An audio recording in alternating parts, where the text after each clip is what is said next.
Les pourcentages sont très utilisés dans la vie courante pour donner une représentation d'une diminution ou d'une augmentation de prix.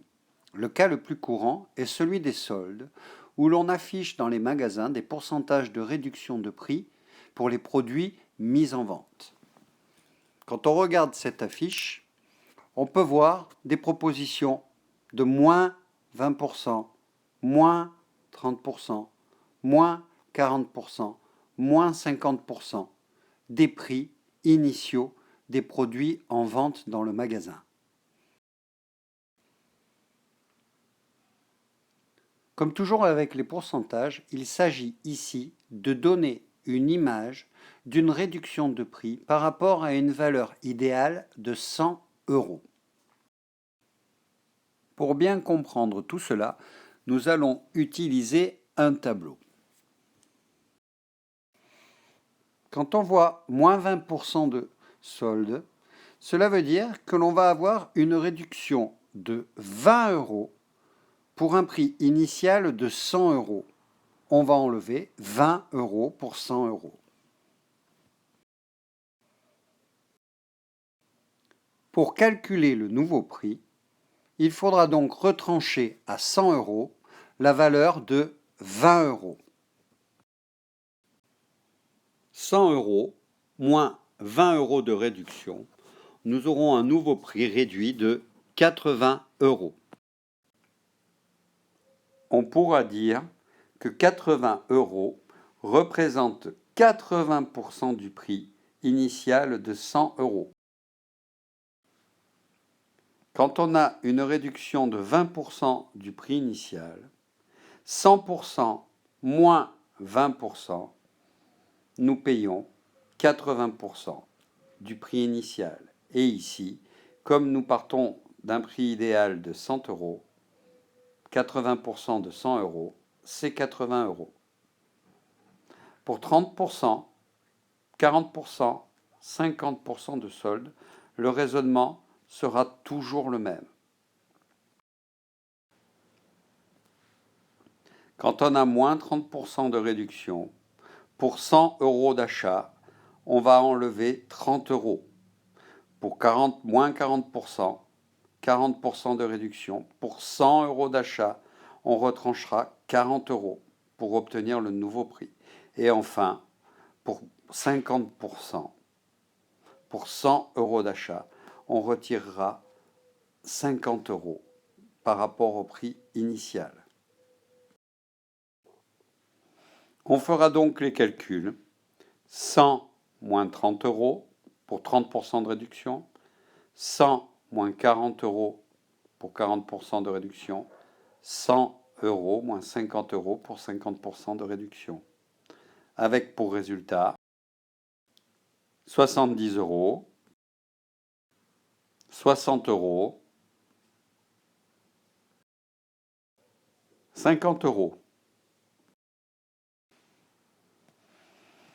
Quand on a 30% de réduction, on payera 70% du prix initial, puisqu'à 100% on enlève 30, il reste 70%. Quand on a 40% de réduction, on ne payera donc plus que 60% du prix initial, car 100% moins 40% égale 60%. Et enfin, quand on a 50% de réduction, eh bien, on payera 50% du prix initial, car 100% moins 50% égale 50%. Regardons maintenant un cas concret. Comment calculer, en utilisant tes connaissances sur la proportionnalité, le nouveau prix de la robe à 200 euros et du t-shirt à 50 euros après une réduction de 20% du prix initial? Comme d'habitude, tu vas utiliser des tableaux de proportionnalité. Sauf qu'ici, tu peux raisonner de deux façons différentes. La première méthode est de partir de ta réduction de 20%. C'est-à-dire que pour un prix de 100 euros, tu sais que tu vas réduire ton prix initial de 20 euros. Tu es sur du 20%. Tu pourras remarquer ici dans ton tableau de proportionnalité que tu as un facteur x 5. Et ensuite, tu vas appliquer les nouveaux prix.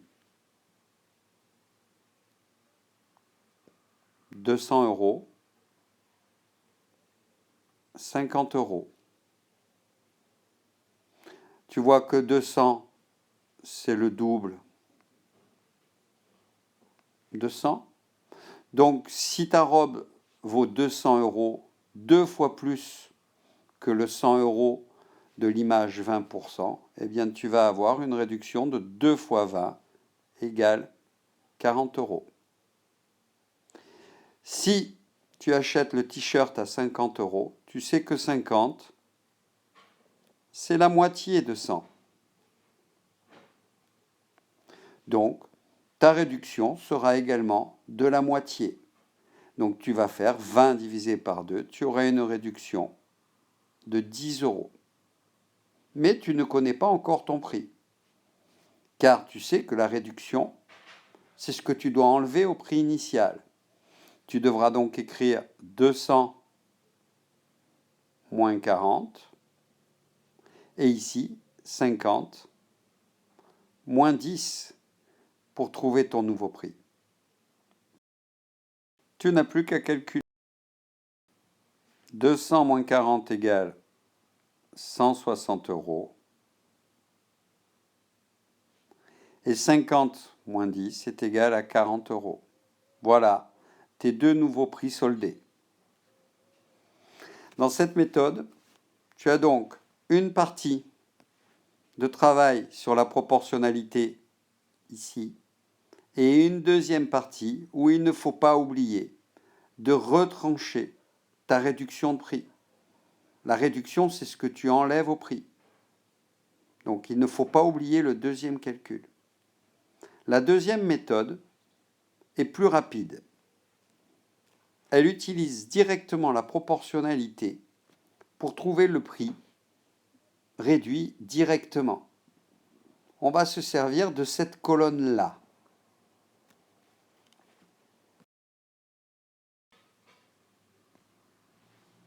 Au lieu de partir de la réduction de 20%, eh bien on va se dire que si on a 20% de réduction, on va payer 80% du prix, car 100% moins 20% de réduction, il reste 80%. Donc on part sur une proportion de prix qui correspond à 80 euros pour 100 euros d'achat. Si mon nouvel achat fait 200 euros, il fait le double. Eh bien, mon nouveau prix sera 80 fois 2, 160. Si mon achat fait 50 euros pour le t-shirt, 50 euros c'est la moitié de 100 euros, donc on divise par 2. Eh bien, notre t-shirt, on aura 80% de réduction, on fera 80 divisé par 2 et on payera 40 euros. On voit qu'ici, le résultat est direct. Il suffit de partir du pourcentage restant une fois la réduction enlevée et de faire ses calculs à partir de ce pourcentage restant. Si le nouveau prix est de 80 euros pour 100 euros, si on achète pour une valeur du double, eh bien, on aura le double de 80 euros. Si on achète un objet ou un habit pour une valeur qui vaut la moitié, eh bien, on payera la moitié de 80%, c'est-à-dire 40. Voilà. À partir, ça sera à toi à partir de maintenant de choisir ta méthode.